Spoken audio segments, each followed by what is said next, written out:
Hello and welcome everyone, my self Shubham. कैसे हैं आप लोग? आई होप कि आप लोग मस्त होंगे, स्वस्थ होंगे।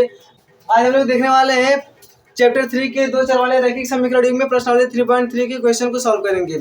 इसके पहले हमने प्रश्नावली 3.3 और जो चैप्टर फर्स्ट और चैप्टर सेकंड है उसे हमने सॉल्व करा दिया है।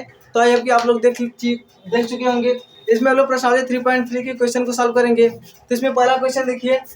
इसमें पहला क्वेश्चन है, निम्न समीकरणों के युग्म को विलोपन विधि तथा प्रतिस्थापन विधि से हल कीजिए, कौन सी विधि अधिक उपयुक्त होगी। ये जो रैखिक समीकरण युग्म दिया है इसमें विलोपन विधि और प्रतिस्थापन विधि इसे हल करना है। तो हम यहाँ पर विलोपन विधि से हल करेंगे क्योंकि इसके पहले वाले एक्सरसाइज में हमने प्रतिस्थापन विधि से सारे क्वेश्चन को सॉल्व करा दिया है और यहाँ पर विलोपन विधि सीखेंगे। उसके बाद देखिए यहाँ पर दिया है कौन सी विधि अधिक उपयुक्त होगी। ये जो प्रतिस्थापन विधि है इसे यदि हम इस रैखिक समीकरण को सॉल्व करने जाएंगे तो इक्वेशन बहुत बड़ा हो जाएगा, बहुत बड़ा। इसको सॉल्व करने में ज़्यादा समय लगेगा और विलोपन विधि जो है आसानी से छोटे में ही हो जाएगा। तो हम लोग विलोपन विधि से इस क्वेश्चन को सॉल्व करेंगे। आपको यदि प्रतिस्थापन विधि अच्छा लग रहा है तो आप उससे भी कर सकते हैं, विलोपन विधि अच्छा लगेगा तो आप उससे भी कर सकते हैं, जो आपको अच्छा लगे। तो हम लोग यहाँ पर विलोपन विधि से करेंगे। पहला इसमें हमारा समीकरण है x + y = 5 और दूसरा समीकरण है 2x - 3y = 4। अब इसे हल करेंगे तो पहले आप लोग ये जान लीजिए कि विलोपन विधि सॉल्व कैसे करते हैं। विलोपन विधि से यदि किसी रैखिक समीकरण को सॉल्व करेंगे तो कैसे सॉल्व करेंगे, तो ये बता दे रहे हैं कि विलोपन विधि सॉल्व करने के लिए पहले इसका जो दो समीकरण दिया रहता है उसमें या तो x का या तो y का जो गुणांक होता है वो बराबर होना चाहिए। x और y या x या y का गुणांक बराबर होना चाहिए। तो गुणांक बराबर करने के लिए हम लोग गुणा करेंगे और पहले से बराबर रहेगा तो बस डायरेक्ट सॉल्व करेंगे। तो यहाँ देखिए पहला समीकरण है x + y = 5। इसमें x का गुणांक क्या है? 1 है, y का गुणांक 1 है और 2x - 3y = 4। इसमें x का गुणांक 2 है और y का गुणांक -3 है। क्या इसमें x का गुणांक बराबर है? नहीं। तो गुणांक बराबर करने के लिए पहले हम लोग क्या करेंगे? गुणा कर देंगे। अब यहाँ पर देखिए, यहाँ पर यदि हम लोग 2 से गुणा कर दें तो 2x + 2y = 10 हो जाएगा और 2x यहाँ पर भी 2x यहाँ पर भी, x का गुणांक बराबर हो जाएगा। अगर y में करें तो यहाँ पर -3 से गुणा करेंगे तो -3y यहाँ पर हो जाएगा और यहाँ पर -3x + -15, तो y का गुणांक बराबर हो जाएगा। तो जो हमें आसानी से लगेगा कि नहीं कि इसका आसानी से बराबर आ जा रहा है तो हम लोग उससे करेंगे। और फिर विलोपन विधि में जब गुणांक बराबर हो जाएगा तो जोड़कर या तो घटाकर, जिस हिसाब से हमारा गुणांक रहेगा उस हिसाब से जोड़कर या घटाकर हम लोग x और y की वैल्यू निकाल लेंगे, आसानी से हो जाएगा। तो आइए इसे हल करते हैं। इसमें पहले हम लोग समीकरण 1 में 2 से गुणा करेंगे। क्यों करेंगे? क्योंकि हमने आपको बताया कि गुणांक पहले बराबर करते हैं। तो समीकरण 1 में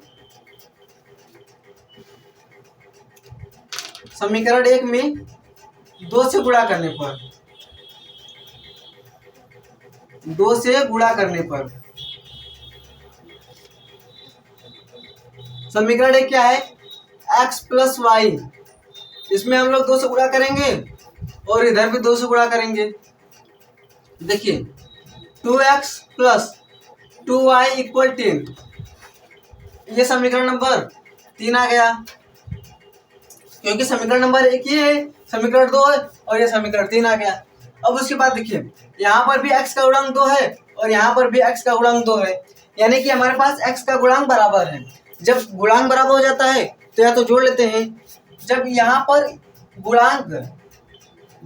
भी प्लस हो और यहाँ पर भी प्लस हो तब सब घटा देते हैं, और यहाँ पर माइनस हो और यहाँ पर माइनस हो और यहाँ पर माइनस यहाँ पर प्लस हो तब जोड़ देते हैं। ठीक है, तो इसे सॉल्व करने के लिए पहले हम लोग घटा देंगे क्योंकि इसका भी यहाँ पर भी +2 है और यहाँ पर भी +2 है और हमें एक विपरीत चिन्ह लाना होता है, तो उसके लिए हम लोग घटाएंगे। तो समीकरण 3 और समीकरण 2 को घटाने पर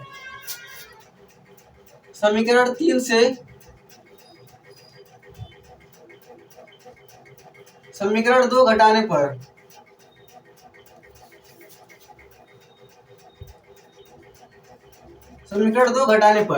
अब देखिए समीकरण 3 क्या है? 2x + 2y = 10 और 2x - 3y = 4। 2x - 3y = 4। अब जब घटाने पर हम लोग लिखे हैं तो आपको पता होगा कि जब हम घटाते हैं तो जो चिन्ह होता है वो बदल जाता है। यानी कि यहाँ पर देखिए प्लस है तो माइनस हो जाएगा, यहाँ पर माइनस है तो प्लस हो जाएगा, यहाँ पर प्लस है तो माइनस हो जाएगा। घटाते टाइम जो हमारा चिन्ह होता है वो बदल जाता है। अब देखिए यहाँ पर प्लस 2x है और यहाँ पर माइनस 2x है। प्लस 2x और माइनस 2x कट जाएगा, ये कट गया तो हमारे पास ये बचा प्लस 2y और प्लस 3y। प्लस 2y और प्लस 3y को जब ऐड करेंगे तो 5y आएगा। और यहाँ पर 10 माइनस 4 6 आ गया। जो हमारे पास y की वैल्यू आई है वो 6/5 आ गई। ये y की वैल्यू आ गई। और हम लोग इसी y की वैल्यू को यदि हम लोग किसी भी समीकरण में रख दें, या तो 1 में रखें, या तो 2 में रखें, या तो 3 में रखें, किसी में भी रखेंगे तो x की वैल्यू आ जाएगी। तो y का मान समीकरण 1 में रखने पर, समीकरण 1 हमारे पास क्या है, x plus y equal 5, x plus y equal 5, y की वैल्यू है 6/5, तो x प्लस 6/5 इक्वल 5। अब इधर प्लस में इधर जाएगा माइनस होगा। देखिए 5 माइनस 6/5, अब इसे घटा लेंगे 25 माइनस 6/5,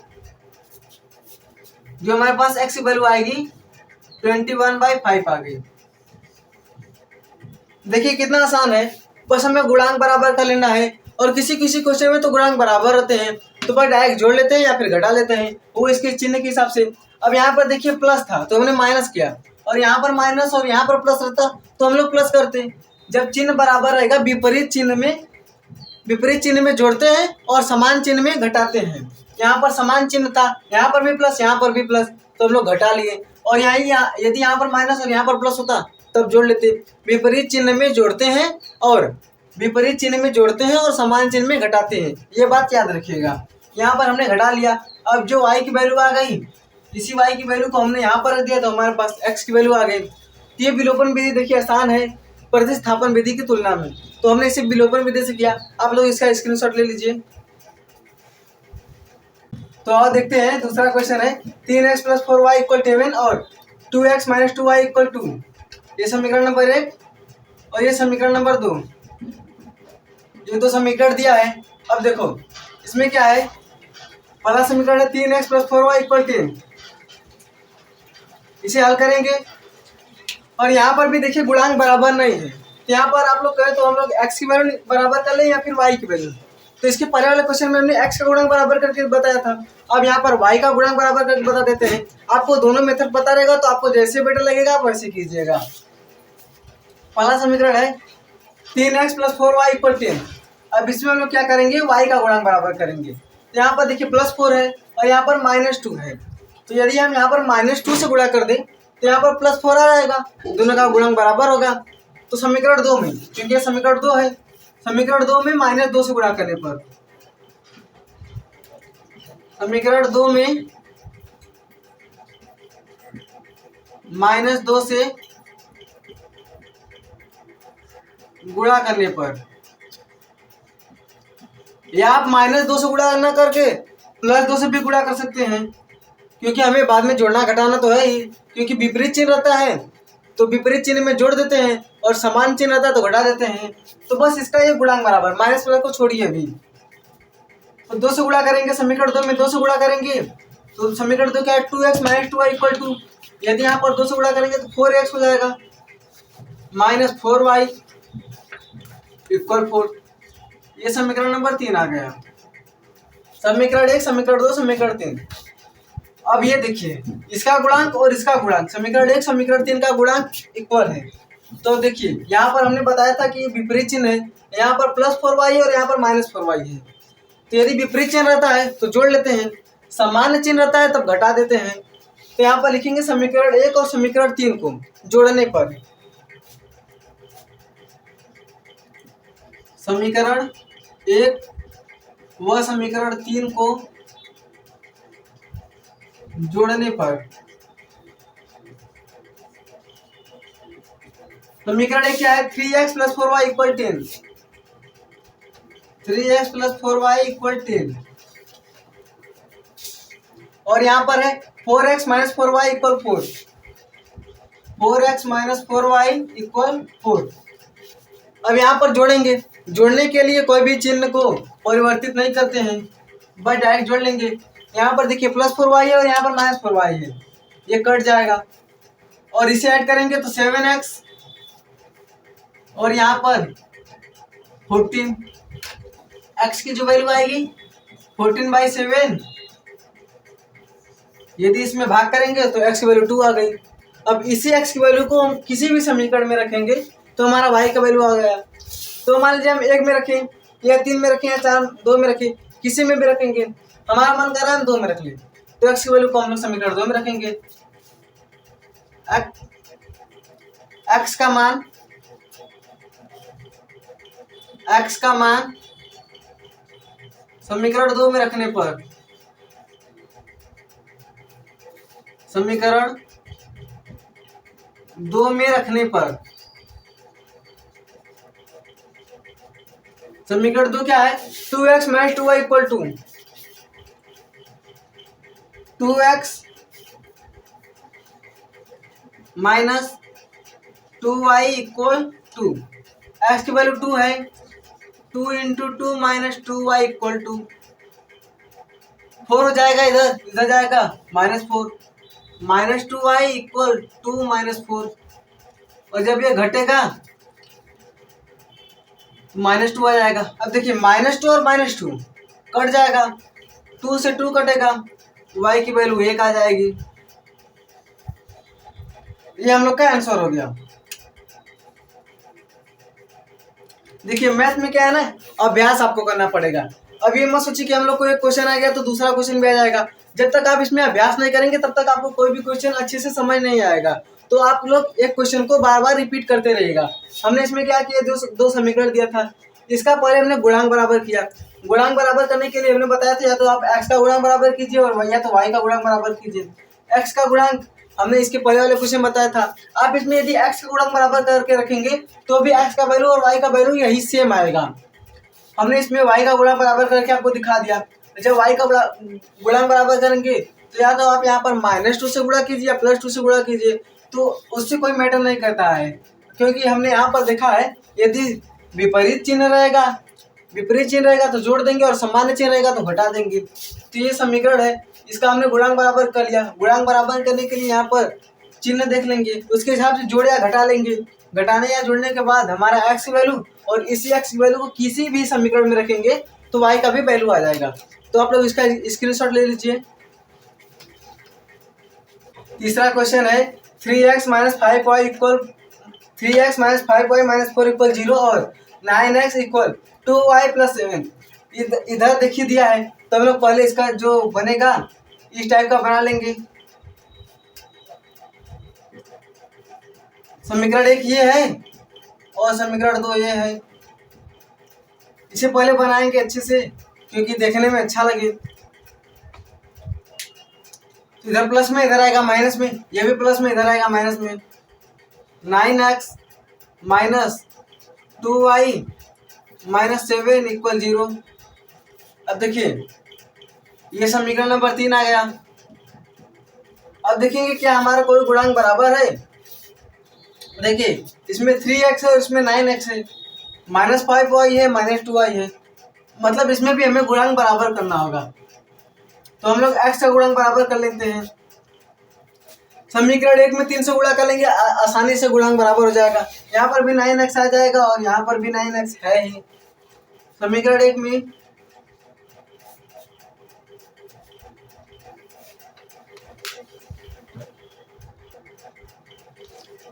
समीकरण 1 में 3 से गुणा करने पर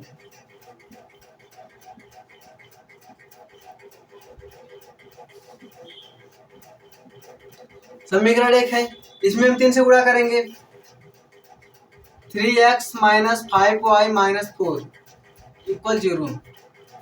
इधर देखिए 3 से गुणा करेंगे तो भी 0 ही आएगा, क्योंकि किसी भी संख्या का गुणा 0 में करते हैं तो 0 ही आता है। यहाँ पर हो जाएगा 9x minus 15y minus 12 equal 0। ये समीकरण 3 और ये समीकरण 4 आ गया। अब यहाँ पर भी 9x है और यहाँ पर भी 9x है, ये भी प्लस है ये भी प्लस है, सामान्य चिन्ह रहता है तो घटा देते हैं। समीकरण 3 में से समीकरण 4 घटाने पर, समीकरण 3 से समीकरण 4 घटाने पर, समीकरण 3 है 9x minus 2y minus 7, 9x minus 2y minus 7 equal 0, और 9x minus 15y minus 12, 9x minus 15y minus 12 equal 0। जब समान चिन्ह रहता है घटाते हैं तो इसका जो चिन्ह रहता है वो बदल जाता है। यहाँ पर प्लस है तो माइनस आ गया, माइनस है तो प्लस हो गया, माइनस है तो प्लस हो गया। अब इसे सॉल्व करेंगे, प्लस माइनस है तो कट जाएगा, ये वैल्यू कट गई। अब यहाँ पर माइनस 2y और माइनस प्लस 15y है, तो जब ये होगा तो प्लस 13y, और ये माइनस 7 प्लस 12 प्लस 5 इक्वल 0। अब y की वैल्यू निकालेंगे तो माइनस 5/30, ये y की वैल्यू आ गई। अब इसी y की वैल्यू को हम किसी भी समीकरण में रखेंगे, हमारा x की वैल्यू आ जाएगी। तो हम लोग समीकरण 1 में रख लेते हैं, y का मान समीकरण 1 में रखने पर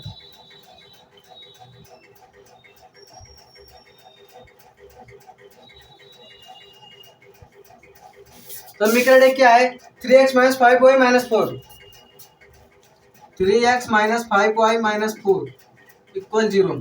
y की value minus 5/3, 3x minus 5 into minus 5/13 minus 4 equal 0। अब इसका गुणा कर लेंगे, 3x माइनस इसका गुणा इसमें करेंगे तो प्लस 25/13 माइनस 4 इक्वल 0। अब x 3x यहाँ पर हो गया और माइनस 4 इधर जाएगा, प्लस 4 हो गया, और प्लस 25/13 है इधर जाएगा, माइनस हो जाएगा 25/13। देखिए इसका गुणा इसमें करेंगे, 52 माइनस 25/13, 3x इक्वल, जब ये घटेगा 27/13, x इक्वल 27/13 इंटू 3, ये कट जाएगा 9 आएगा, जो x की वैल्यू आएगी वो 9/13। ये हमारा आंसर रखे, ये y की वैल्यू और ये x की वैल्यू। हमने क्या किया, पहले इसका गुणांक बराबर किया, गुणांक बराबर करने के लिए यहाँ पर हमने देखा यहाँ पर 3x है और यहाँ पर 9x है, तो हमने इसमें 3 से गुणा कर दिया तो गुणांक बराबर हो गया। जब गुणांक बराबर हो गया तो यहाँ पर समान चिन्ह था, समान चिन्ह रहता तो घटा देते, विपरीत चिन्ह रहता तो जोड़ देते। घटाने के बाद हमारे पास y की वैल्यू माइनस 5/13 और इसी y की वैल्यू को हमने समीकरण नंबर 1 में रख दिया, तो हमारे पास x की वैल्यू 9/13 आ गया। तो आप लोग इसका स्क्रीनशॉट ले लीजिए। आइए अब चौथा वाला करते हैं। इसमें देखिए एक समीकरण है x/2 प्लस 2y/3 इक्वल -1 और x माइनस y/3 इक्वल 3। तो पहले इसे भिन्न से हल करके इसके मानक रूप में बना लेंगे। तो यदि हम इसे हल करें, यह है x/2, पहला समीकरण हमारा x/2 प्लस 2y/3 इक्वल -1। यदि इसे हल करेंगे तो इसका गुणा इसमें, इसका एलसीएम 6 और 3x प्लस 4y इक्वल -1। उसके बाद 3x प्लस 4y इक्वल, यहाँ पर 6 बटे में इधर जाएगा मल्टीप्लाई हो जाएगा -6। ये हो गया समीकरण नंबर 1। अब उसके बाद इसी प्रकार इसे भी कर लेंगे। देखिए इसका LCM 3y minus y equal 3, यहाँ पर बटे में है इधर जाएगा गुणे में हो जाएगा 3y माइनस y इक्वल 9। ये हो गया समीकरण नंबर 2। अब हमें इसका गुणांक बराबर करना है। यहाँ पर भी देखिए 3y है और यहाँ पर भी 3x है, यानी कि x और यहाँ पर x होगा।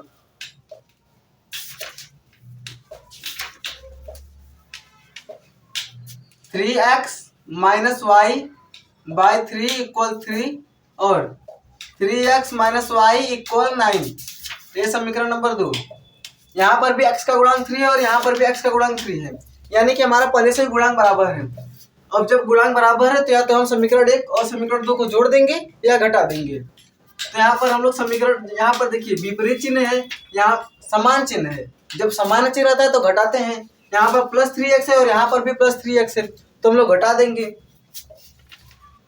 लिखिएगा ऐसे, समीकरण 1 व समीकरण 2 घटाने पर,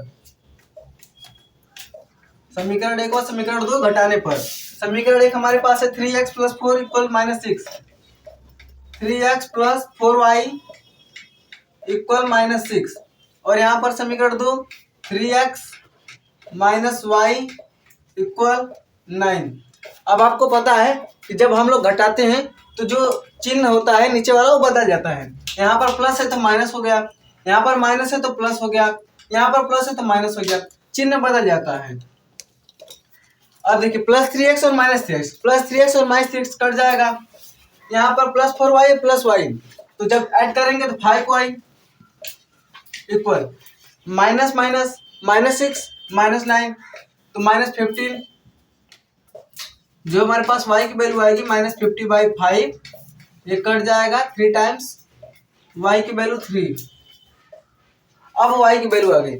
इसी y की वैल्यू को हम या तो समीकरण 1 में या समीकरण 2 में रखेंगे, किसी में भी रखेंगे हमारी वैल्यू आ जाएगी। तो मान लीजिए हम y की वैल्यू समीकरण 2 में रखते हैं, लिखेंगे y का मान,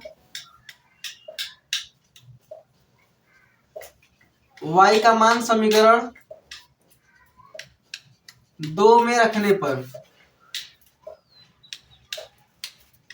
2 में रखने पर समीकरण 2 क्या है 3x - y = 9। अब यही y की वैल्यू 3 यहाँ पर पुट कर देंगे, 3x - 3 = 9, इधर -3 इधर जाएगा +3 हो जाएगा, 3x = 9 + 3। जब इसे ऐड करेंगे 3x = 12, ये कट जाएगा, x = 12/3 कट जाएगा 4 टाइम्स। x की जो वैल्यू आई है वो 4 आ गई, हमारी x और y की वैल्यू आ गई, हमारा आंसर हो गया। देखिए हमने क्या किया, पहले ऐसे बट भिन्न के रूप में था, हमने इसे इसका मानक रूप दे दिया। ax मानक रूप क्या होता है, ax + by + c = 0, इसका मानक रूप होता है। उस रूप में इसे समीकरण 1 और समीकरण 2 को बना लिया भिन्न की तरह हल करके, और उसके बाद समीकरण 1 और समीकरण 2 को देखा कि गुणांक किसी एक का गुणांक बराबर है, या तो x का या तो y का। यहाँ पर x का गुणांक बराबर है, तो हमें गुणांक बराबर करने की जरूरत ही नहीं है, हम डायरेक्ट विलोपन विधि से इस क्वेश्चन को सॉल्व कर देंगे। आज हमने आपको बताया था कि जब समान चिन्ह होता है, जब समान चिन्ह होता है तो घटाते हैं, जब विपरीत चिन्ह होता है तब जोड़ते हैं। तो यहाँ पर हमने घटा दिया, घटाने के बाद हमारी y की वैल्यू, अब इसी y की वैल्यू को हम किसी भी समीकरण में रखेंगे, हमारे पास x की वैल्यू आ गई, तो हम लोग समीकरण 2 में रख दिए, x की वैल्यू आ गई। आप लोग इसका स्क्रीनशॉट ले लीजिए। आइए अब दूसरा वाला करते हैं। इसमें क्या है, निम्न समस्याओं में रैखिक समीकरण युग्म बनाइए। हमारे पास ये वर्ड प्रॉब्लम की क्वेश्चन दी है, इसमें हमें पहले रैखिक समीकरण युग्म बनाना है, यानी कि जोड़ा बनाना है, और उनके हल यदि उनका अस्तित्व हो। अब इसका मतलब क्या है कि यदि उनका अस्तित्व हो, जैसे इसके पहले वाले एक्सरसाइज में एक क्वेश्चन था ना, हमने उसमें आपको बताया था कि देखिए ये a1/a2 = b1/b2 = c1/c2 बराबर है, यानी इसका अनेक हल होगा। यदि इसमें भी यदि उनका अस्तित्व हो तो उनका हल विलोपन विधि से ज्ञात कीजिए, उसका हल विलोपन विधि से ज्ञात कीजिए। तो पहला क्वेश्चन हमारे पास है, देखिए आपको क्वेश्चन यहाँ पर दिख रहे होंगे। क्वेश्चन पहला, यदि हम अंश में 1 जोड़ दें तथा हर में 1 घटा दें, यदि हम अंश में 1 जोड़ दें तथा हर में 1 घटा दें तो भिन्न 1 में बदल जाती है।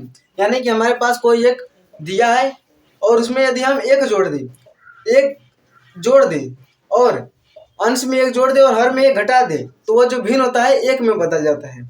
और यदि 1 और हर में 1 जोड़ दें तो वह 1/2 हो जाती है। तो हमें वह भिन्न ज्ञात करना है। तो इस क्वेश्चन को हल करने से पहले हम लोग मान लेंगे कि इसका अंश x और हर y है, भिन्न x/y हो जाएगा। तो इसे लिखेंगे हल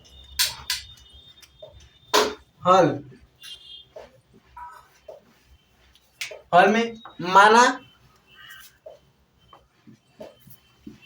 भिन्न का अंश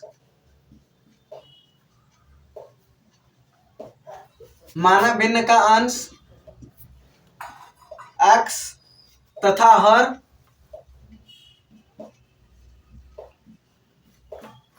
y है।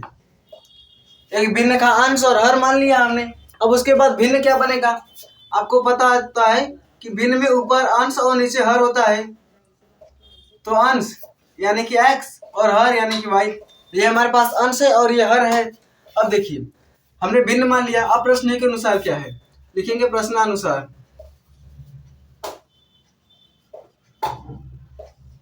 प्रश्न में क्या बोल रहा है कि यदि हम अंश में एक जोड़ दें तथा हर में एक घटा दें तो जो भिन्न होता है वो एक में बदल जाता है। तो इस सबसे पहले हम ये भिन्न लिखेंगे और इसमें अंश में एक जोड़ दें और हर में एक घटा दें। तो यहाँ पर एक जोड़ देंगे और यहीं पर एक घटा देंगे। अंश में एक जोड़ दिए और हर में एक घटा दिए तो ये जो भिन्न होता है एक में बदल जाता है।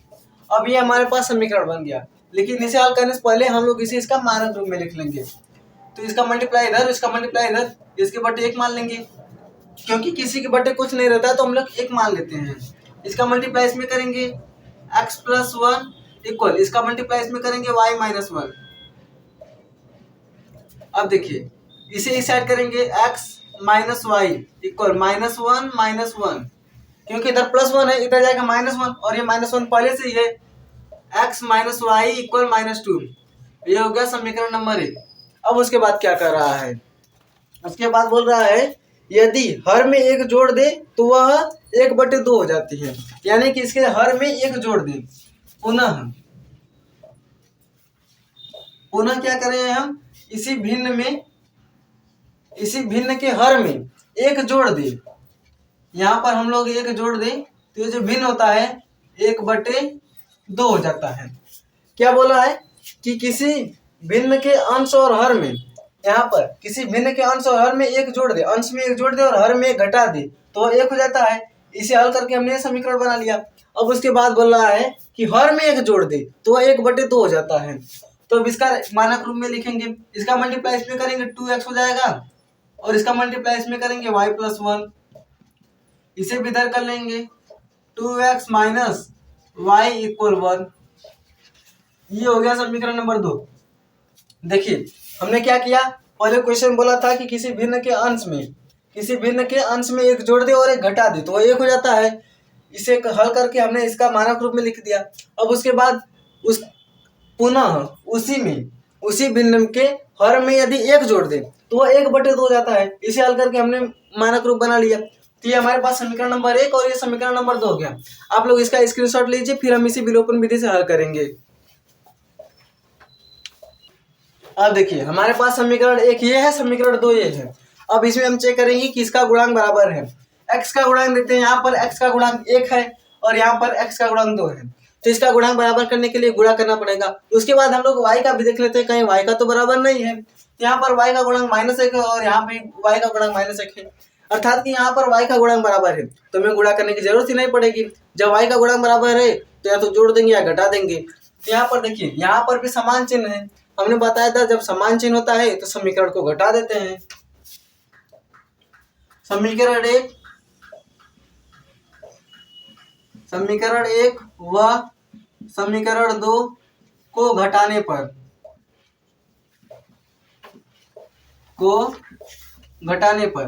अब समीकरण 1 क्या है, x माइनस वाई इक्वल -2 और समीकरण 2 क्या है 2x माइनस वाई इक्वल 1। और जब घटाते हैं तो चिन्ह बदल जाता है, यहाँ पर प्लस है माइनस हो जाएगा, यहाँ पर माइनस है प्लस हो जाएगा और प्लस है तो माइनस हो जाएगा। अब माइनस प्लस कट जाएगा, इसे काट दिए। अब x माइनस 2x घटेगा तो -x आएगा और यहाँ पर -2 -1 -3 y x माइनस से माइनस कट जाएगा, x की वैल्यू 3 आ गई। अब देखिए x की वैल्यू आ गई। अब इसी x की वैल्यू को हम लोग समीकरण 1 या समीकरण 2 किसी में रख देंगे। तो हम लोग समीकरण 1 में रख देते हैं, क्योंकि समीकरण 1 में रखेंगे तो आसानी से इसका वैल्यू आ जाएगा। देखिए x का मान समीकरण 1 में रखने पर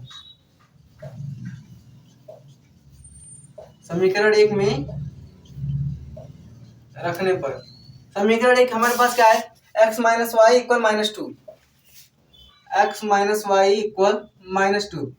अब x की वैल्यू 3 आ गई, 3 minus y equal -2, minus y equal -2 और यहाँ पर 3 प्लस में रह जाएगा माइनस में, -3 हो जाएगा, माइनस वाई इक्वल इसे ऐड कर देंगे -5, माइनस से माइनस कट गया, y की वैल्यू 5 आ गई। देखिए अब x की वैल्यू आ गई और y की वैल्यू आ गई। अब ये तो हमारे x और y की वैल्यू है, यानी कि ये अंश और हर है। हमसे भिन्न पूछा है कि वो भिन्न क्या होगा, हमने भिन्न क्या माना था, अतः भिन्न x बटे वाई, जो हमारा आंसर आएगा वो 3/5, ये हम लोग का आंसर हो गया। अब इसमें हम लोग चेक भी कर सकते हैं क्या हमारा आंसर सही है। पहले क्या बोला था, इसके यहाँ पर देखिए, यहाँ पर देखिए क्या बोला था, ये जो 3/5 है, इसके भिन्न में, इसके इस भिन्न के अंश में एक जोड़ दे और हर में एक घटा दे तो एक में हो जाता है। यहाँ पर एक जोड़ दीजिए और यहाँ पर एक घटा दीजिए, 4/4 बराबर 1 आ गया। अब इसी भिन्न के हर में एक जोड़ दे, 3/1, नहीं यहाँ पर भिन्न के अंश में कुछ नहीं करना है, इसी के हर में एक जोड़ दे तो 1/2 हो जाता है, 3/6 बराबर 1/2। देखिए हमारा आंसर भी सही है। इसका मतलब कि हमारे जो भिन्न आया है वो सही आया है। हमने क्या किया, इसे विलोपन विधि से हल किया। विलोपन विधि से हल करने के लिए पहले हमने 2 समीकरण बनाया, समीकरण बनाने के बाद यहाँ पर हम लोग चेक किए किसका गुणांक बराबर है, तो हमें y का गुणांक बराबर मिल गया। और जब समान चिन्ह है तो समान चिन्ह होता है तो समीकरण को घटाते हैं, घटाने के बाद हमने x की वैल्यू निकाल ली। अब इसी x की वैल्यू को हम लोग समीकरण 1 में रखें, आप चाहे तो समीकरण 2 में भी रख के निकाल सकते हैं। यहाँ पर हम देख रहे थे कि आसानी से यहाँ पर बस उधर जाएगा, y की वैल्यू आ जाएगी, इसलिए हमने समीकरण 1 में रख लिया। समीकरण 1 में रखा तो y की वैल्यू आ गई। अब x और y की वैल्यू निकालना ही महानता नहीं है, हमें भिन्न पूछा था तो हमें भिन्न भिन्न निकालना पड़ेगा। इसके आगे आपको ये लिखना पड़ेगा कि अतः जो भिन्न होगा वो 3/5 होगा। आप लोग इसका स्क्रीनशॉट ले लीजिए। अब देखिए दूसरा वाला, इसमें क्या है, इस क्वेश्चन में है कि 5 वर्ष पूर्व नूरी की आयु सोनू की आयु की 3 गुनी थी। यानी कि इसमें 2 लोग हैं, एक है नूरी और एक है सोनू। तो 5 वर्ष पूर्व, पूर्व मतलब पहले, नूरी की आयु सोनू की आयु की 3 गुनी थी। नूरी की आयु सोनू की आयु की 3 गुनी थी। 10 वर्ष पश्चात, यानी कि 10 वर्ष बाद नूरी की आयु सोनू की आयु की 2 गुनी हो जाएगी। तो हमें नूरी और सोनू की वर्तमान आयु को बताना है। तो इस क्वेश्चन को हल करने के लिए हम लोग पहले वर्तमान आयु को मान लेंगे। इसका हल,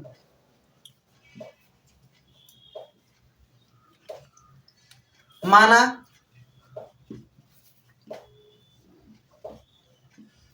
नूरी की वर्तमान आयु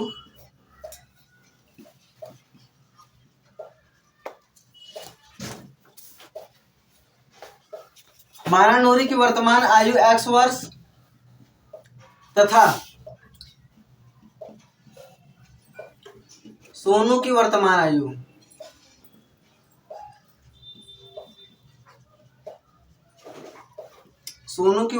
आयु y वर्ष है। हम नूरी और सोनू की वर्तमान आयु निकालनी है। अब प्रश्न में क्या है कि नूरी की आयु 5 वर्ष पश्चात, तो इसमें क्या है, देखिए 5 वर्ष पूर्व, पूर्व मतलब पहले, 5 वर्ष पहले, तो पहले हम लोग लिखेंगे प्रश्नानुसार।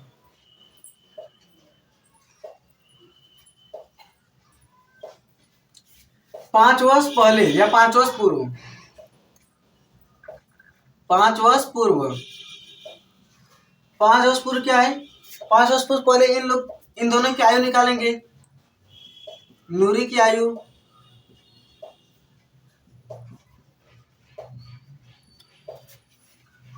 अब जैसे मान लीजिए आपका इस समय वर्तमान आयु 15 साल है। यदि 5 साल पहले आपकी आयु पूछे तो कितनी होगी, तो 15 करेंगे और उसमें से 5 घटा देंगे तो अब 10 आएगा।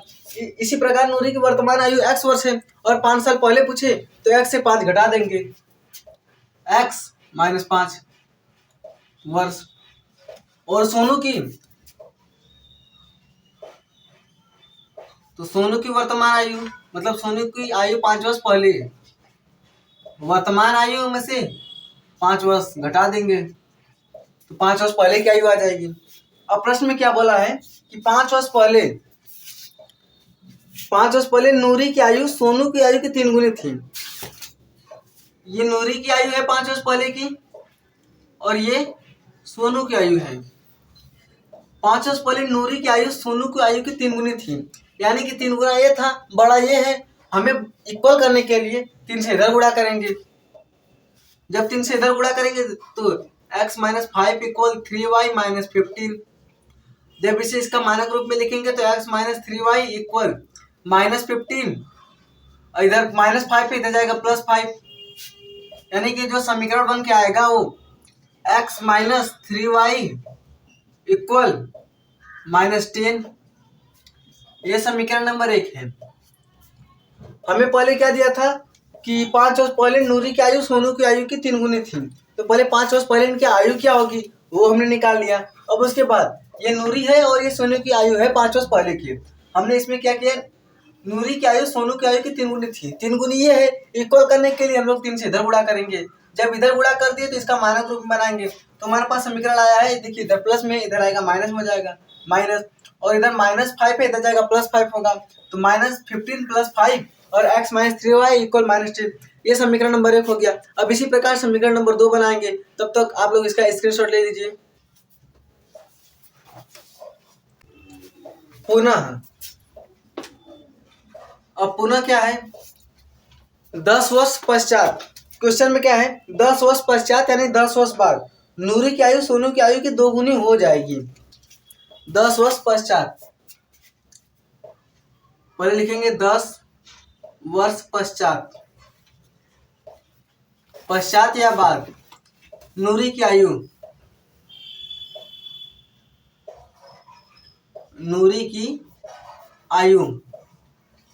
तो जैसे अभी आपका 15 साल है, अब हम आपसे पूछेंगे 10 साल बाद इसकी आयु कितनी होगी, यानी कि 10 साल बाद आपकी आयु कितनी होगी। तो आपका अभी 10 साल है, आपका अभी 15 साल है, और 10 साल बाद पूछे तो 15 और 10 और ऐड कर देंगे, 25 आ जाएगा। इसी प्रकार यदि नूरी की इस समय आयु x वर्ष है, 10 वर्ष बाद पूछे तो x प्लस 10 वर्ष, ये हो गई नूरी की। अब सोनू की,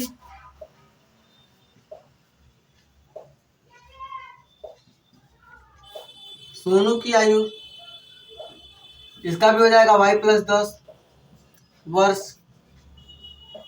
अब नूरी और सोनू की आयु तो निकल गई 10 वर्ष पश्चात की, लेकिन प्रश्न में क्या बोला है कि 10 वर्ष पश्चात, ये हो गई नूरी की आयु और ये सोनू की आयु। 10 वर्ष पश्चात नूरी की आयु सोनू की आयु की 2 गुनी हो जाएगी, 2 गुनी हो जाएगी, वही है ना, नूरी की आयु सोनू की आयु की 2 गुनी हो जाएगी।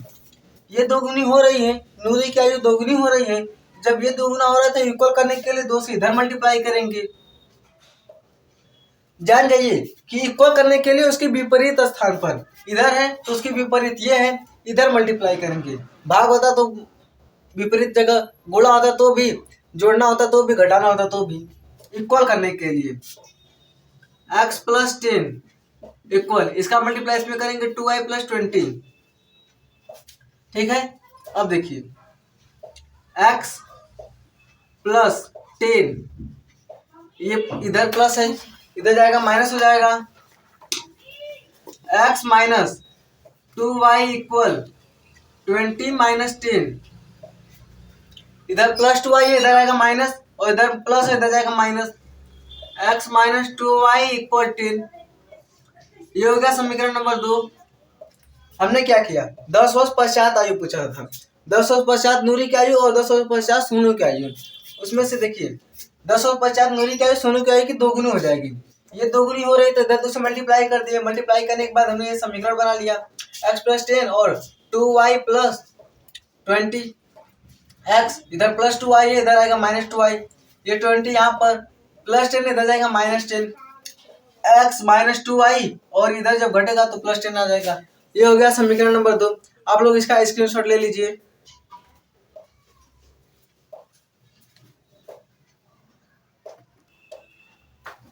देखिए अब दो समीकरण है, अब इसे हम विलोपन विधि से हल करेंगे।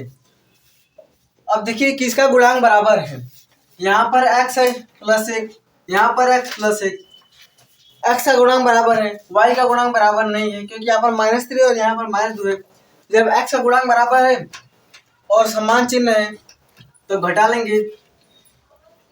समीकरण 1 व समीकरण 2 घटाने पर समीकरण 1 क्या है, x - 3y = -10 और समीकरण 2 क्या है, x - 2y = 10। जब घटाते हैं तो चिन्ह बदल जाता है, यहाँ पर प्लस है तो माइनस, माइनस है तो प्लस, प्लस है तो माइनस। अब प्लस एक्स माइनस एक्स ये कट जाएगा, उसके बाद क्या बचा, -3y + 2y। जब ये घटेगा तो -y बचेगा और यहाँ पर -20, माइनस से माइनस कट जाएगा, y की वैल्यू 20 आ गई। अब इसी y की वैल्यू को हम किसी भी समीकरण में रखेंगे तो आ जाएगा। हम समीकरण 2 में रख लेते हैं, लिखेंगे y का मान, यहीं पर देखिए y का मान समीकरण 2 में रखने पर, समीकरण 2 में रखने पर समीकरण 2 हमारे पास क्या है, x - 2y = 10, x - 2y = 10। अब यही y की वैल्यू को रखेंगे, x - 2 इंटू y की वैल्यू 20 इक्वल समीकरण 2 10, x माइनस इसका मल्टीप्लाई करेंगे 40 इक्वल 10, x इक्वल 10 + 40, x की जो वैल्यू आएगी वो 50 आ गई। ये हमारी x की वैल्यू और ये y की वैल्यू आ गई, y की वैल्यू 20 और x की वैल्यू 15। अब हमने माना क्या था कि नूरी की वर्तमान आयु x वर्ष और सोनू की वर्तमान आयु y वर्ष है, तो उसके बाद लिख देंगे। हमारा आंसर तो आ गया, लेकिन उसके बाद लिखना जरूरी होता है, लिख देंगे तो इससे थोड़ा इंप्रेशन बढ़ेगा। अतः नूरी की वर्तमान आयु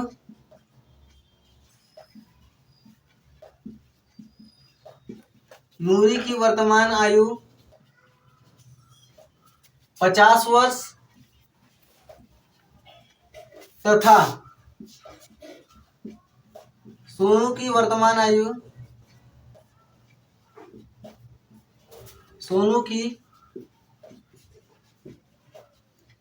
वर्तमान आयु 20 वर्ष। यहाँ पर y की वैल्यू देखिए 20 आया है, 20 वर्ष है। ये हमारा आंसर हो गया। इसे भी हमने विलोपन विधि से हल किया है, क्योंकि यहाँ पर देखिए गुणांक बराबर है, x का गुणांक बराबर है, और जब x का गुणांक बराबर होता है तो हम लोग चिन्ह देखते हैं, क्या इसका चिन्ह भी बराबर है।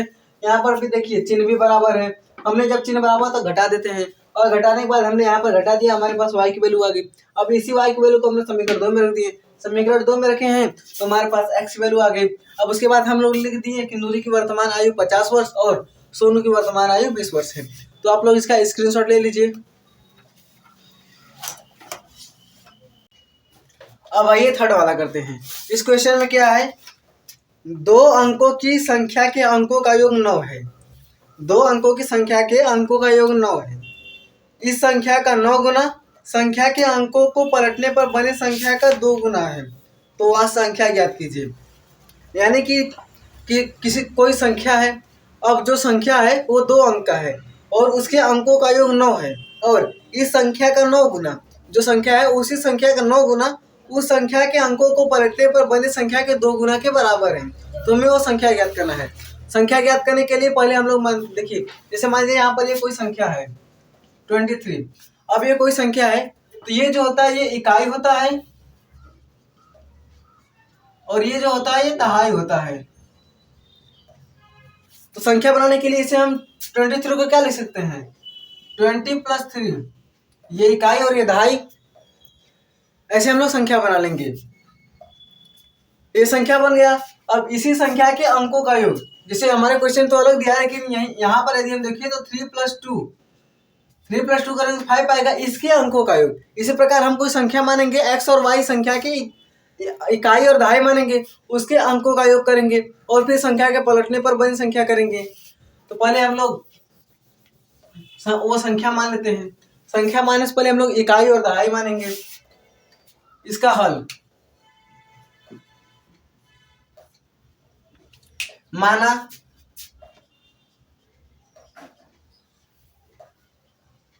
दहाई का अंक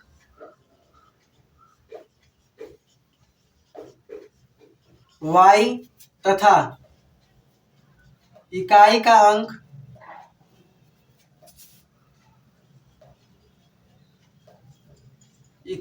अंक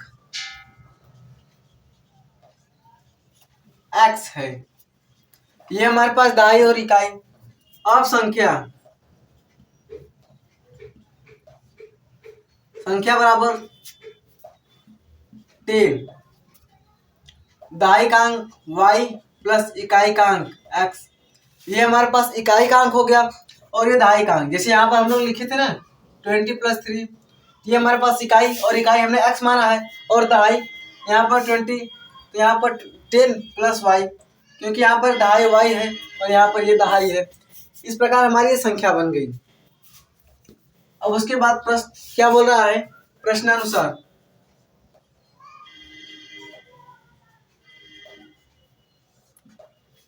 इस संख्या के अंकों का योग 9 है। यानी कि जो संख्या है 10y + x, इसकी इकाई और दहाई, इसके अंकों का योग 9 है। तो ये हमारा अंक है, x + y अंक है और इसके अंकों का योग 9 है। ये बन गया समीकरण नंबर 1। ये समीकरण नंबर 1 हो गया। अब उसके बाद क्या कर रहा है, पुनः उसके बाद बोल रहा है इस संख्या का 9 गुना, इस संख्या का 9 गुना। तो ये हमारे पास संख्या है 10y + x, इस संख्या का 9 गुना, इसी संख्या का 9 गुना इस संख्या के अंकों को पलटने पर बनी संख्या का 2 गुना है। इस संख्या का अंक, अब जैसे यहाँ पर हम लोग लिखे थे 23, अब इस संख्या के अंक को पलट दीजिए। यानी कि जो इकाई का अंक है दहाई का हो जाए और ये जो दहाई का अंक है वो इकाई का हो जाए। इसे पलटेंगे तो 32 आ गया, ये आ गया। यदि इसे पलटेंगे तो 10x + y इस संख्या के 2 गुना के बराबर है। ठीक है। अब उसके बाद देखिए, इसे हम लोग सॉल्व कर लेंगे। 90y + 9x = 20y + 2, 20x + 2y, इसका मल्टीप्लाई इसमें करेंगे और इसका मल्टीप्लाई इसमें करेंगे। अब उसके बाद 90y - 2y, 90y - 2y और 9x - 20x + 9x - 20x = 0। 90y - 2y, 9x - 20x। अब इसे सॉल्व करेंगे तो 88y - 11x। अब उसके बाद देखिए, यहाँ पर हमें कुछ कॉमन दिख रहा है। यहाँ पर 88 है जो कि 11 के पहाड़ा में आता है और यहाँ पर 11 है, तो हम लोग 11 कॉमन ले लेंगे। जब 11 कॉमन ले लेंगे तो यहाँ पर 8y - x = 0, और ये बटे में इधर जाएगा, भाग होगा, और किसी भी संख्या से 0 में भाग देते हैं तो 0 ही आता है। 8y - x = 0। ये हो गया समीकरण नंबर 2।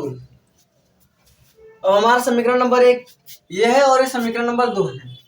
अब हम लोग इसे सॉल्व करेंगे। तो आप लोग पहले समझ लीजिए, हमें क्या दिया था, किसी संख्या के अंकों का योग 9 है। तो पहले संख्या का हमने दहाई y मान लिया और इकाई x मान लिया।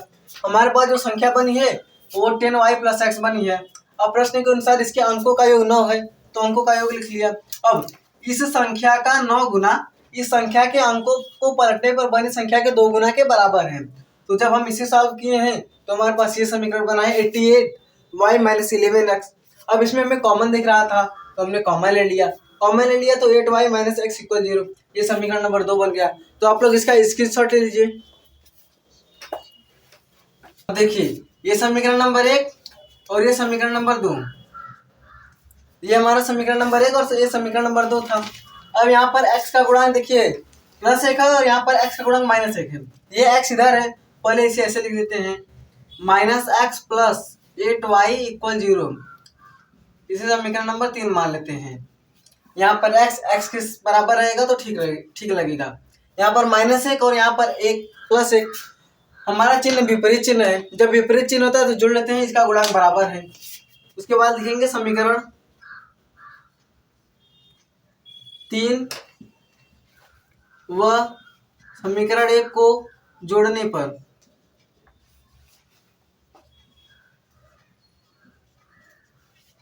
समीकरण 1 क्या है, x प्लस वाई इक्वल 9 और minus x plus 8y equal 0। जब जोड़ते हैं तब कोई चिन्ह नहीं बदलता है, यहाँ पर प्लस है, यहाँ पर माइनस कट जाएगा, यहाँ पर 9y इक्वल 9, जो y की वैल्यू आएगी वो 1 आ गई, ये हमारे पास y की वैल्यू आ गई। अब x की वैल्यू निकालने के लिए हम किसी भी समीकरण में रख दें, x की वैल्यू आ जाएगी। समीकरण 1 में रख देते हैं, y का मान समीकरण 1 में रखने पर समीकरण 1 में रखने पर समीकरण 1 हमारे पास क्या है, x plus y equal 9, x plus y equal 9, y की वैल्यू 1 है, x plus 1 equal 9, x equal 9 minus 1, x equal 8। अब ये x की वैल्यू और ये y की वैल्यू आ गई, लेकिन हमें वो संख्या बताना है कि वो संख्या क्या होगी। हमने संख्या क्या माना था, 10y प्लस एक्स, संख्या हमारी थी 10y प्लस एक्स। यहाँ पर हम लोग y की वैल्यू रख देंगे 10, y की वैल्यू 1 है इंटू 1 प्लस एक्स की वैल्यू 8 है, 10 प्लस 8 इक्वल 18। ये हमारी संख्या आ गई, ये हमारी संख्या आ गई। अब यदि इसे चेक करना चाहे तो इस संख्या का 9 गुना, 18 का गुणा 9 में करेंगे और इस संख्या का 2 गुना, इसका गुणा 9 में करेंगे 182, और फिर इसके पलटने पर संख्या का 81, इसे पलटेंगे तो 81 आएगा, उसका भी करेंगे तो 182 आएगा, यानी कि हमारा बराबर है। तो हमने इसे भी विलोपन विधि से हल किया है, इसका गुणांक बराबर था। गुणांक बराबर करने के बाद हमने यहाँ पर देखिए ये प्लस 1 है और यहाँ पर माइनस 1 है, जब विपरीत चिन्ह है तो हम लोग जोड़ देंगे, यही समान चिन्ह होता है तो घटा देते हैं। जब यहाँ पर जोड़ दिए तो x प्लस एक्स और माइनस एक्स कट जाएगा, 9y 8y plus Y 9y equal 9। यहाँ पर y की वैल्यू 1 और y की वैल्यू को समीकरण 1 में रख दिए हैं तो x की वैल्यू 8 आ गई, लेकिन हमें तो संख्या बताना था, संख्या हमने माना था 10y प्लस एक्स, और जब इसी में y और x की वैल्यू को रख दिए तो संख्या हमारी आ गई, संख्या हमारी यही 18 है। आप लोग इसका स्क्रीनशॉट ले लीजिए। तो अब चौथा वाला है, इस क्वेश्चन में क्या है, मीना 2000 निकालने के लिए एक बैंक गई। मीना नाम की कोई लड़की है, वो बैंक जाती है 2000 रुपये निकालने के लिए। उसने खजांची से 50 रुपये तथा 100 रुपये के नोट देने के लिए कहा। खजांची मतलब जो बैंक में पैसे देते हैं उसे खजांची कहते हैं। उसने उससे 50 रुपये तथा 100 रुपये के नोट देने को कहा। मीना ने कुल 25 नोट प्राप्त किए। मीना को उसने पूरे 25 नोट दिए, तो ज्ञात कीजिए कि उसने 50 के और 100 के कितने नोट प्राप्त किए। मीना बैंक जाती है 2000 रुपये निकालने के लिए। अब जब वो बैंक जाई तो पैसे लेने वाले से बोली कि मुझे 50 का और 100 का नोट देना। जब उसने दिया तो पूरे 25 नोट थे, तो हमें ये बताना है कि 50 के नोट कितने थे और 100 के नोट कितने थे। तो उसे हल करने के लिए पहले हमने मान लेंगे हल। अब देखिए मान लेंगे, माना 50 रुपए के नोटों की संख्या, माना 50 रुपए के नोटों की संख्या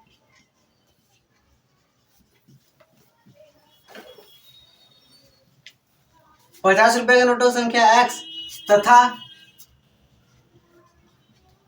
100 रुपए के नोटों की संख्या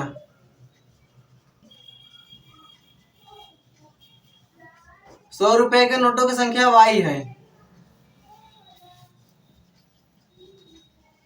ये 50 रुपए के नोटों की संख्या x और 100 रुपए के नोटों की संख्या y है। उसके बाद प्रश्नानुसार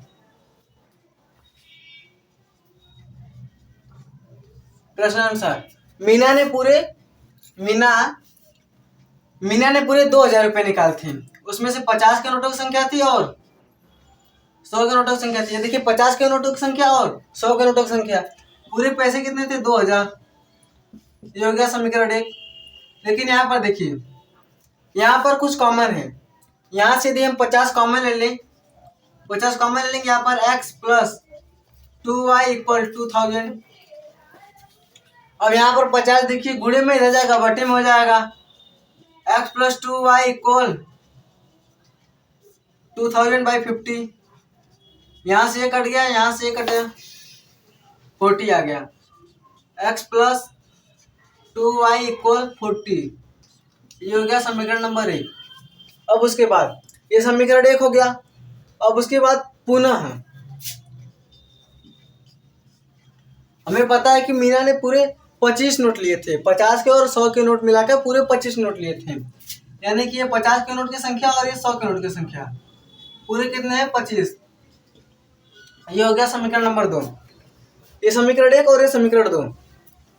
हमने क्या किया देखिए, पहले मीना ने बैंक गई 2000 रुपये लेने के लिए। उसने 50 के, उसने जो पैसे देता है बैंक में, उससे बोला कि मुझे 50 के और 100 के नोट चाहिए। तो उसने 50 के नोट एक्स लिए और 100 के नोट, उसने 50 के और 100 के कुछ नोट लिए। तो हमें बताना है कि 50 के नोट कितने हैं और 100 के नोट कितने हैं। तो हमने पहले 50 के नोटों की संख्या एक्स मान ली और 100 के नोटों की संख्या वाई मान ली। जब 50 के नोट की संख्या ये हो गई और 100 के नोट की संख्या ये हो गई, पूरे पैसे कितने थे, 2000। तो इसमें से हमने, जब हमें मिल रहा है कि कॉमन कुछ है, तो हम लोग कॉमन ले लिए। तो हमारा पहला समीकरण x प्लस 2y इक्वल 14 आ गया।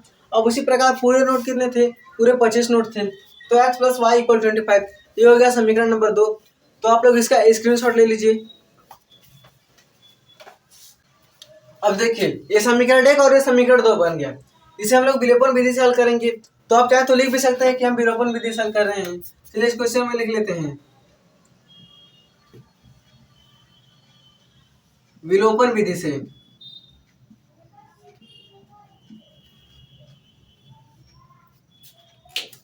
यहाँ पर x का गुणांक +1 है और यहाँ पर भी x का गुणांक +1 है। जब चिन्ह बराबर होता है तो हम लोग घटा लेते हैं।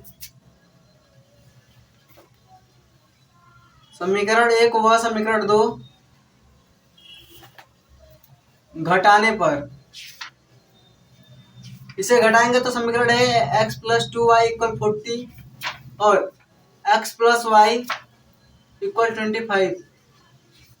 घटाते समय चिन्ह बदल जाता है, माइनस माइनस और माइनस। यहाँ पर प्लस है तो माइनस, प्लस है तो माइनस, प्लस है तो माइनस। ये कट जाएगा क्योंकि एक प्लस है और एक माइनस है, प्लस 1 और माइनस 1 कट जाएगा। अब यहाँ पर घटाएंगे, plus 2y minus y, y बचेगा इक्वल, इसमें से इसको घटाएंगे 15। ये हमारे पास y की वैल्यू आ गई। अब उसके बाद ये y की वैल्यू आ गई। अब x की वैल्यू निकालेंगे। x की वैल्यू निकालने के लिए हम किसी भी समीकरण में रख दें, या समीकरण 1 में रखें या समीकरण 2 में रखें। तो हम लोग समीकरण 2 में रख लेते हैं। समीकरण 2 में रखेंगे तो आसानी से वैल्यू निकल जाएगा। y का मान समीकरण 2 में रखने पर, समीकरण 2 में रखने पर समीकरण 2 क्या है, x plus y equal 25, x plus y equal 25। Y की वैल्यू 15 है, x प्लस 15 इक्वल 25। वाई की वैल्यू 15 है तो वाई के स्थान पर आप लोग 15 रख दिए। अब इधर प्लस में इधर जाएगा, माइनस हो जाएगा, x प्लस 25 माइनस 15, जो x की वैल्यू आई है वो 10 आ गई। अभी x की वैल्यू, y की वैल्यू, हमने माना था कि 50 के नोटों की संख्या x है और 100 के नोटों की संख्या y है। यदि आप इसका प्रैक्टिकल देखना चाहते तो ये देख लीजिए, 100 के नोट की संख्या 15 करेंगे 1500, और 50 के नोटों की संख्या 10। 50 के नोटों की संख्या x और 100 के नोटों की संख्या y।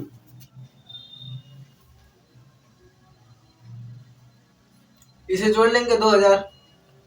मेरा 2000 निकालने भी गई थी। अब इसके बाद लिख लेंगे, अतः 50 रुपए के 10 नोट तथा 100 रुपए के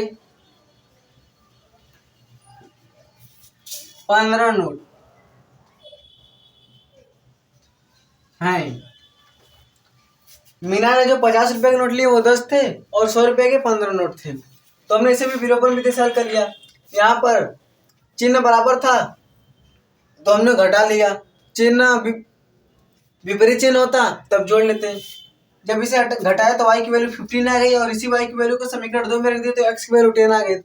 और 50 रुपए की नोटों की संख्या हमने माना था कि 50 रुपए की नोटों की संख्या x है और x की वैल्यू 10 आई है, यानी कि 50 रुपए की नोटों की संख्या 10 है और 100 रुपए की नोटों की संख्या 100 रुपए की नोटों की संख्या 15 है। तो आप लोग इसका स्क्रीनशॉट ले लीजिए। अब पांचवा वाला जो कि इस चैप्टर का प्रश्नावली 3.3 का आखिरी क्वेश्चन है। ये क्या है? किराए पर पुस्तक देने वाले किसी पुस्तकालय का प्रथम 3 दिनों का नियत किराया है। नियत किराया क्या होता है? इसके पहले वाले प्रश्नावली में मैंने बताया था। नियत मतलब फिक्स। जैसे कि आप पुस्तकालय ले रहे हैं तो जैसे इस क्वेश्चन में पुस्तकालय का प्रथम 3 दिन का किराया नियत है, यानी कि यदि आप किसी पुस्तकालय से किसी पुस्तक को ले रहे हैं 3 दिन तक लिए तो उसका किराया फिक्स था कि आप इसका 3 दिन का 15 रुपया लगेगा तो बस 15 रुपया ही लगेगा, और उसके बाद यदि आप ले रहे हैं तो उसका किराया अलग है। तो नियत किराया यानी फिक्स किराया, तथा उसके बाद प्रत्येक अतिरिक्त दिन का अलग किराया है। सरिता ने 7 दिनों तक एक पुस्तक रखने के लिए 27 रुपये अदा किए, जबकि सुशी ने एक पुस्तक रखने के लिए 5 दिनों तक 21 रुपये अदा किए। नियत किराया तथा प्रत्येक अतिरिक्त दिन का किराया ज्ञात कीजिए। इसे हल करते हैं।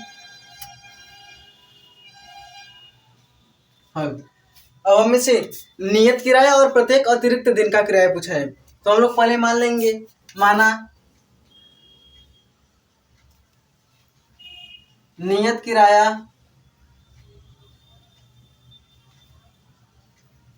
x रुपया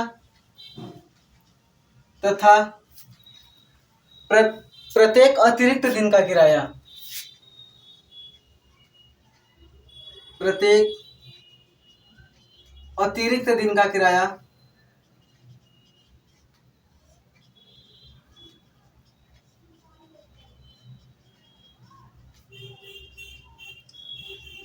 y रुपया है। नियत किराया फिक्स किराया x रुपये और उसके बाद जो दिन है उसका y रुपये। अब प्रश्नानुसार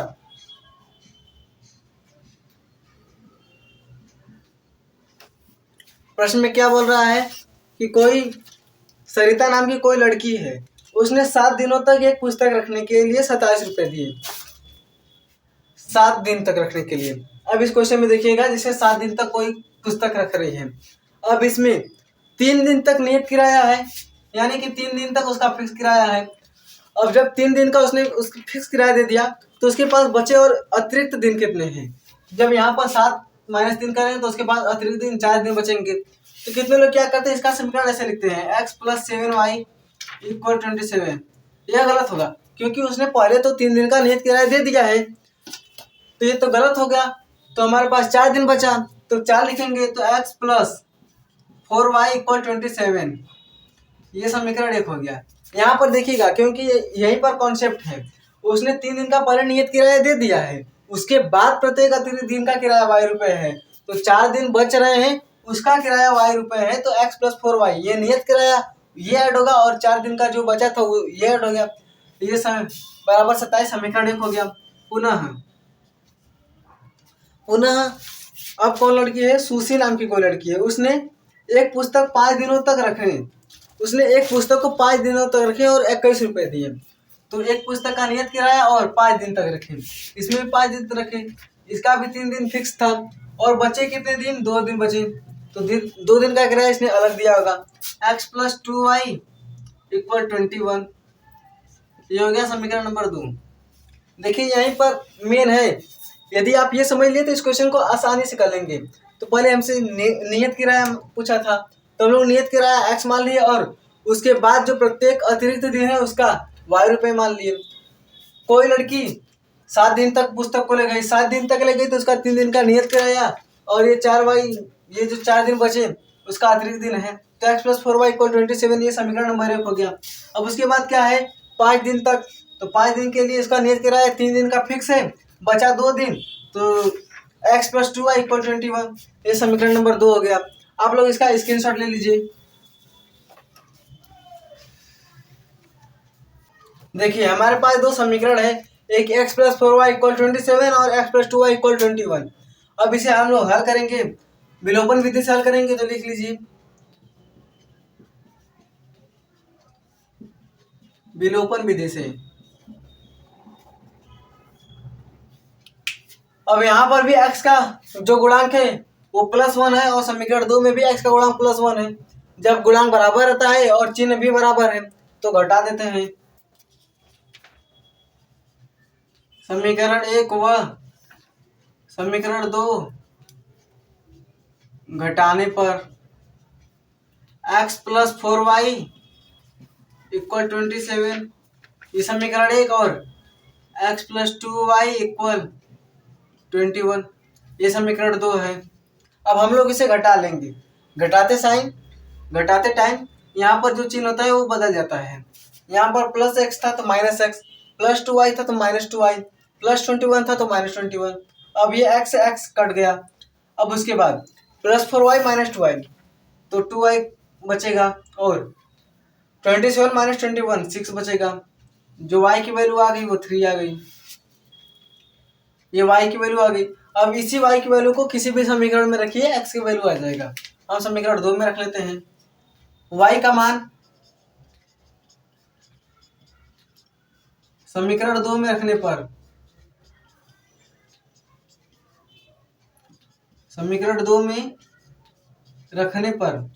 समीकरण 2 हमारे पास क्या है, x प्लस 2y इक्वल 21,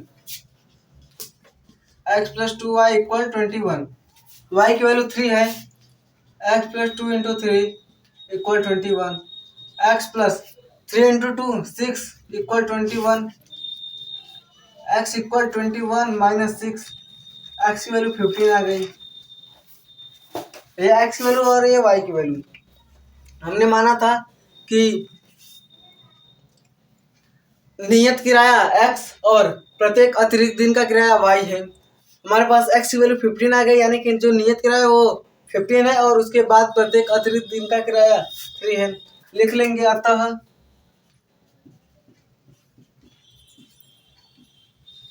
नियत किराया 15 रुपये तथा प्रत्येक अतिरिक्त किराया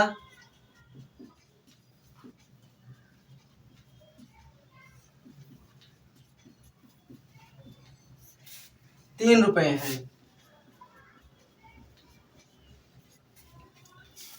इस क्वेश्चन में हमने क्या किया, पहले देखिए यहाँ पर इसका चिन्ह बराबर था, समीकरण 1 और समीकरण 2 बनाया, उसके बाद चिन्ह बराबर था तो हमने घटा लिया। घटाने के बाद हमने y की वैल्यू निकाली।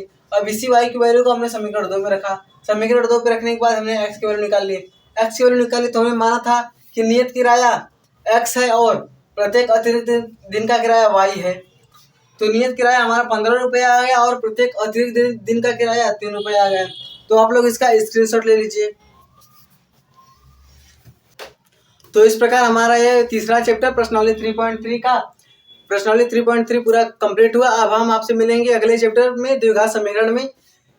तब तक के लिए धन्यवाद।